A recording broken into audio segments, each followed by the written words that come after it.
Hey everyone, P McGee here again with another draft battle analysis video. Last week we looked at Coil versus MO and the stall war that turned out to be.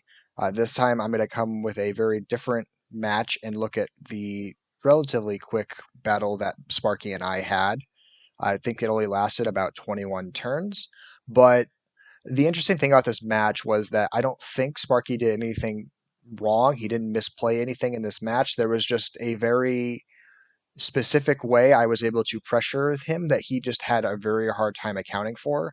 And I had the appropriate checks, mainly in Leafeon and Mandibuzz, to keep some of his offensive pressure from getting past what was my game plan. So I wanted to take a little bit of time and kind of explain what the thought process was for me going into this match, what considerations I made for Sparky's offensive pressure and how I was going to handle it, and then how I was able to execute the win condition in a relatively short amount of time, while also still scouting for things I was unsure about. That was a theme of last week's video where both teams had the ability to execute a win condition earlier in the match, but they didn't scout for something and then they got knocked back on their feet. And then that helped make that match such a long 81 turn stall fest. Whereas this one, I was able to attain a win condition quickly and then execute it and finish out the match. Although Nidoking was not the intended one. We'll kind of dissect that a little bit. But before we start the video, I do want to kind of show my team for this week, what I was trying to bring and how I was trying to apply pressure. Very, very specifically, the most important Pokemon that I had on my team this week was the Araquanid with the Focus Sash. His entire goal was to get Sticky Webs out on turn one, because if we look at Sparky's team, he has one very, very glaring hole in his team, which is his lack of hazard control. One little Volibee is all he has to keep whatever I put off of the field.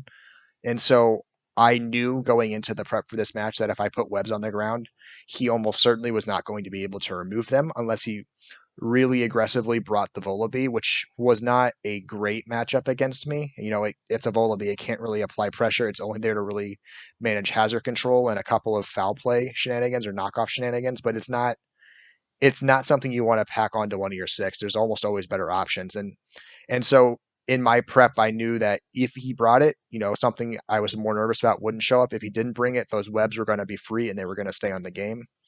So me bringing the Araquanid was always the goal. Leading with the Araquanid was always the goal. Having a Focus Sash guaranteed that nothing wild happened. Things that could have caused some problems were things like Sheer Force, Life Orb, Thunder Punch, Drudagon, or Banded Rillaboom with Grassy Glide, or even Specs Heliolisk with Thunderbolt. Things like that could have threatened to KO the Araquanid turn one, and I didn't want to risk anything because if the webs got down, I knew I was in a really, really good spot to win the game, and all of my speed tiers were built on getting those webs down. He had additional support moves like Toxic and Liquidation. Liquidation's main goal was to ensure Melmetal couldn't sub, which was something that was going to happen in this match. It wasn't Araquanid's job to check ultimately, but I was prepared for that. And then Poison Jab, which his primary goal was to keep Primarina from subbing because sub Primarina was a lot of trouble. I invested some attack EVs to give me a better than 50% chance of breaking subs on a fully defensive Primarina, so I felt good about my odds if that's the set that showed up, that I would reliably break subs enough where he couldn't be behind them when he got a KO. I'll start from the top though from there. So Latias, general pressure, Psyshock was good stab. Dragon Pulse, again, good stab. Draco Meteor was necessary in case he brought a specially defensive Drudagon. I needed to make sure I could kill it. And then Aurasphere had good overall range and checking things, and most importantly, hitting Melmetal for super effective damage. Speed tier was built to outspeed his max speed Heliolisk, which did show up, so that wasn't an important speed tier to have checked. The big one that didn't get to show up as much as I wanted to, and was the Heatran. Heatran had a choice specs. He was coming with all of the heat and trying to cause a lot of damage with Eruption. So Eruption, choice specs, modest nature does a ton of damage. If we're looking at Sparky's team, Melmetal, unless it's fully specially defensive, full HP with an Akaberry, it dies guaranteed every time. There's nothing else that he can do. Even if he was wearing an Assault Vest, Eruption would KO it every time. So I knew I could KO that. I knew I could KO Rillaboom. I had a decent chance of it KOing the Primarina unless it was invested in health. Heliolisk always died.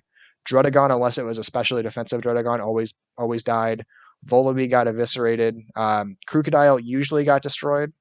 And then same thing with the Glow King and the Acelgor, or Glow King specifically. Based on the spread, Eruption had a very good chance to 2-hit KO almost any set. As you'll see in the match, he did not bring a specially defensive Slow King, and it did work. The Eruption did.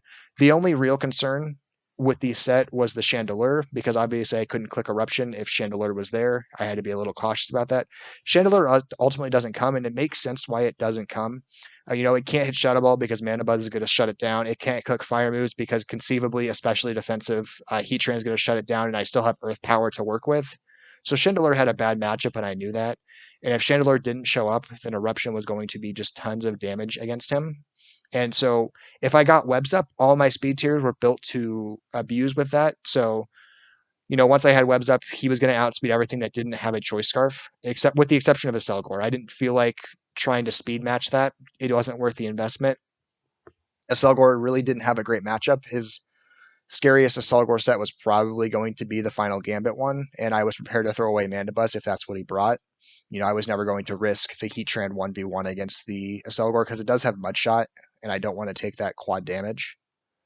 So Heatran was really, really there to just click Eruption and just break things. It doesn't get that window to shine just because Nidoking ends up accidentally stealing the show in the late game. But the Nidoking was brought as a physical offensive option this week just because my top two were very specially offensive leaning. And I was concerned about Sparky over investing in a special defense or running things like Assault Vest, things that would cause Nidoking's damage to be not pleasant.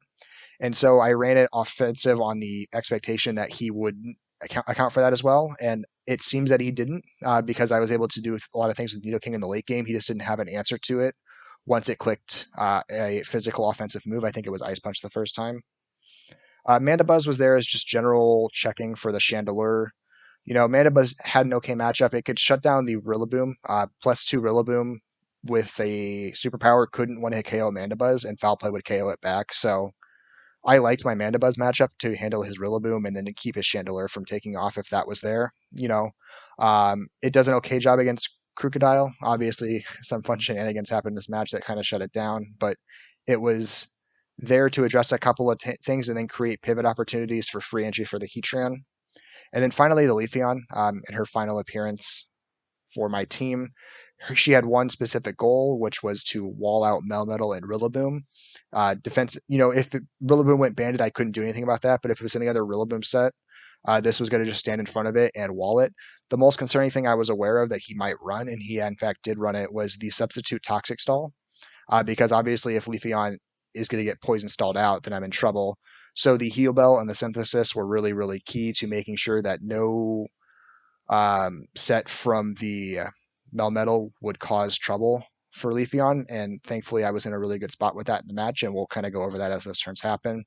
The speed investment was just to make sure I always outsped Primarina no matter what once webs went down. So it gave me a speed of 241. I know Sparky has a habit of speed creeping things, and so I wanted to make sure that he didn't try to outspeed things that he wants to be able to get in front of and hit hard. Leafeon doesn't really have a special defense stat. Primarina doesn't really have a defense stat, so whoever goes first is likely to do a ton of damage to the other. So I always wanted to make sure it was going to be Leafeon if it came to that. And I threw a couple of speed into the Araquanid in case his Melmetal tried to creep. I don't know if it did or not. It never came into play, but that was a consideration as well. So we'll kind of go into the match a little bit. We'll break it down turn by turn. But that was my general game plan, was get webs up and then apply pressure with the Heatran. So when I got to team preview and I didn't see Chandelure, I was really, really excited about that because I knew Eruption was just going to be causing him tons of trouble. The only thing on his team that might be able to be 3-hit KO by Eruption was the Primarina, but nothing else was going to survive an Eruption. Melmetal was doomed to die. Rillaboom was doomed to die. We see that Slowking was doomed to die to Eruption and one-hit KOs. Heliolisk was always going to die unless it was sashed. So my goal was to make sure I accounted for sashes and unexpected scarves, and once those were checked for, then I was just going to click Eruption. But the game unfolds a little differently, so we'll break it down turn by turn. So I lead with the Araquanid. Its goal, like I said, it was to get the webs out. And this is why I was really happy I ultimately went Sash, because if this was, I believe based off the damage, this looked like it was a banded Rillaboom. And so if it had clicked Grassy Guide or especially Woodhammer here, my Araquanid was going to be in serious trouble. So having that sash should just guarantee me getting webs, because at this point, all I really want to make sure that happens is I get webs down. I'm in a really good spot if that happens because I know they stay. I accounted for the possibility that Primarina might lead and try to click Magic Coat. I was going to click Poison Jab if that led, but since it didn't lead, I was very, very happy to just click Sticky Webs and get those down turn one and be in a really good spot to control speed throughout this game. He knocks off. Good thing to do in case I switch out. He was accounting for things that might come in for a grass attack, things like Latias um, or Mandibuzz or even Leafeon. So he clicks knockoff turn one. I put webs down. He's no longer in a good spot. He kind of has to take out the Rillaboom because he knows I have, Bug Stab potentially, and I do have Poison Jab. So he doesn't want to have his Rillaboom taking unnecessary damage early in this game. So he's going to pull it, and I'm going to call that. Hard switching into Leafeon. So this was the set that I was, this was the one-on-one setup I really wanted Leafeon to have, which was 1v1 versus the Melmetal, and be in front of it before it can sub. Because if it can't sub before I click knockoff, then I'm not scared of this Melmetal at all anymore, because then its health doesn't come back. Because I don't really have a way to break sub reliably. That's not what Leafeon's there to do. Leafeon is just to keep Melmetal from abusing behind a sub. And so as soon as I'm able to knock off this turn, I guarantee that it doesn't have protective pads if it had those. I guarantee if it has leftovers, it can't get HP back behind the sub beyond what the grassy terrain gives it. So I'm in a really, really good position to wall this out until it decides to leave the field, and that's exactly how this plays out. That this was a really, really concerning set for me in prep, just because I have a hard time dealing with Elemental if he's behind a sub. And so my whole concern was to make sure that he couldn't Toxic Stall me. The way I like to do with my Aegislash, he couldn't do that from behind a sub. And so Leafeon does a really good job of kind of just sitting here and walling him out.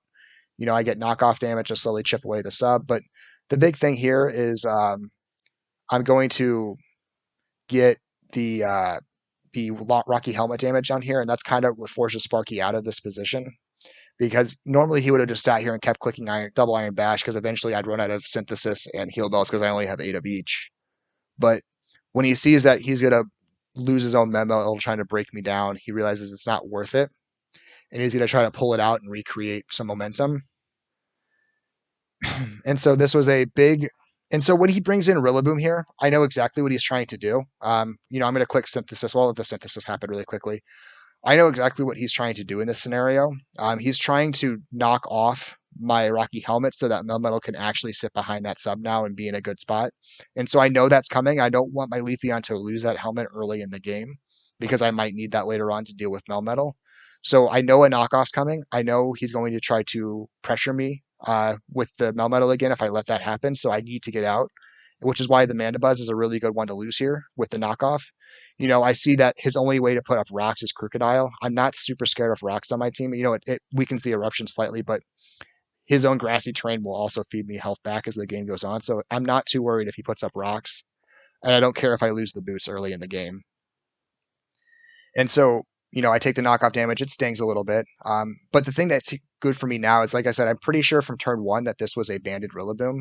And so I know it's not going to keep clicking knockoff, which is just a really free U-turn for me, because that just gives me great momentum into something. He's probably going to bring in something that Mandibuzz doesn't want to see, and so I just get to click U-turn for free here. I believe it was the Melmetal ultimately. Yeah, it was Melmetal. So I get to click U-turn for free. I get to bring in Heatran, and he doesn't have an answer to Eruption. There's just nothing he can bring in safely except the Primarina, which still doesn't want to eat all that Eruption damage. And so I know pretty reliably something's eating a bunch of damage here. He's going to bring in the Galarian Slowking. I expected it could have been an AV set initially, not based off this damage, but when I was prepping for it. I expected AV calcs to try to keep it safe from some special attack damage. But, Specs Eruption Modest was just not something he could account for very well with the Galarian Slowking. There just wasn't enough to invest in it without getting excessive to avoid a 2-hit KO. So the second this comes in on the Eruption, I know I'm getting a KO on something, whether it's this Glow King or something else. But Eruption just straight one-hit KOs it, which is really nice. That's some Latias pressure I don't have to deal with in the late game now, because now that's out of the play. And so, again, I've taken an early lead, and gotten what I wanted out of Eruption, which was just to be a wall breaker and just destroy something he wasn't expecting to be destroyed. So again, he's in a rough spot now, and he's going to send in Crocodile.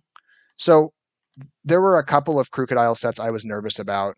There was the Scarf set, because Scarf set, in even with the webs, would still outspeed my Heatran. I knew that was a possibility. And then there's things like Sash or AV that might cause some concerns if he invests in a specific way to avoid Eruption one-hit KOing. So all of that to say, he's on the back foot. He has to click high horsepower here because he needs to try to bait me into keeping this Heatran in. I don't call that bait. I expect he's going to try to. He wouldn't have brought it in if he didn't think it would get a KO here. If he was worried about dying to Eruption, he would have brought in Primarina. So that fact that he brought in Crocodile told me he had a plan to survive this Eruption, and I didn't want to take any chances. And so I'm going to flee to Mandibuzz, because at this point in the game, Mandibuzz has done its job. It was there to check Chandelure, which doesn't show up. It was there to prevent a Selgor from final gambiting something I didn't want, which is not a problem anymore. Webs are up, and I'm pretty sure this is a banded Rillaboom, so I'm not worried about the speed tier anymore. Heatran's going to outspeed it. And so at this point, I'm willing to throw Mandibuzz away, or at least get a U-turn and create momentum again. The Body Slam paralysis shenanigans were unfortunate, but it wasn't the end of the world for me. Because at this point, I want to just click U-turn. Oh wait, no, that doesn't even happen yet. Never mind. So this is Mandibuzz doing the same thing again, which is just creating momentum with the U-turn because Crocodile's kind of forced out. So I get U-turn freely into the Latias. He doesn't have a good bring-in on the Latias because he knows I'm going to have Aura Sphere. He knows I might click Aura Sphere. I'm not going to bother. I'm just going to click Psy Shot because I felt that was the safest overall coverage. I didn't think Crook would come in. So Crook comes back in, though, now, and this is kind of where I throw away the Mandibuzz. Again, Mandibuzz isn't crucial to my late game anymore. I've dealt with what needs to be dealt with for the Mandibuzz's sake, and so I'm just trying to make sure I keep momentum on my side. And so I'm going to pivot into it because it's the most willing thing I can have to throw away. I'm not worried about the damage that this Crocodile is going to do to my team overall. So when the Body Slam paralysis happens, it's unfortunate. I was going to U-turn again and just keep momentum going. But I'm fine with it going down. And so when it goes down here, again, I know he's brought it in on me before, and I saw Body Slam and Stone Edge, so I know this is no longer a Scarf Crocodile. So I'm very wary of things like Stashes or Assault Vests because I know it came in on Heatran for a specific reason rather than Primarina, and I'm trying to be wary of that and account for it. And so I go with what I believe is the safest option, which is my Nidoking. Again, Nidoking generally gets brought as a special attacker, and so when you're prepping against one, you'll usually account for its special attack damage a lot, not always its physical attack, even though its physical attack stat is better. And so I figured if he was trying to use Crocodile to wall out a Heatran, then he probably wasn't as well built to address a physical Nidoking, or if it was Sash, then at that stage in the game, I can almost entirely win off of just Heatran alone. So I'm not too worried if it's a Sash and he Earthquakes back. I'm just going to kind of see what this is.